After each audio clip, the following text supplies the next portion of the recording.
Welcome to Maharashtra e academy. आजच्या व्हिडिओमध्ये आपण direct second year diploma admission 2025-26 चे कॅप राऊंड 3 चं शेड्यूल समजून घेणार आहे. कॅप राऊंड 3 मध्ये कोणत्या कोणत्या डेट्स इथे इम्पॉर्टंट आहेत आजच्या व्हिडिओमध्ये डिटेलमध्ये समजून घेऊ.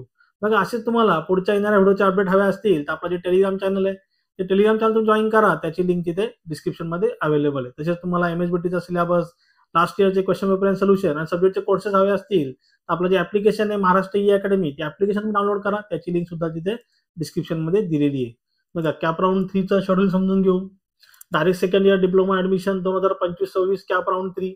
बघा, डिस्प्ले प्रोव्हिजनल वॅकन्सी. बघा, कॅप राऊंड 2 नंतर किती सीट्स इथे वॅकंट आहेत ते डिस्प्ले होईल 27/7/2025 ला.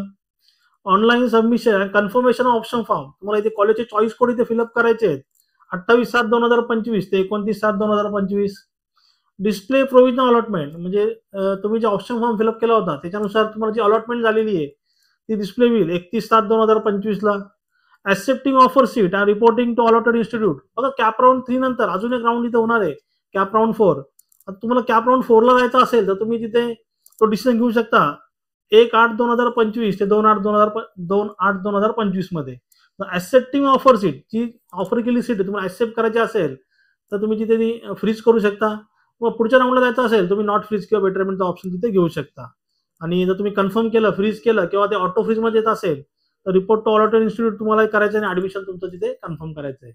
तर ह्या रूल्स अँड रेग्युलेशन मध्ये तुम्हाला डाऊट असेल तुम्ही जरूर मला कमेंटमध्ये विचारू शकता. मी सांगितलेलं समजलं असेल तर चॅनलला लाईक, शेअर, सबस्क्राईब करा.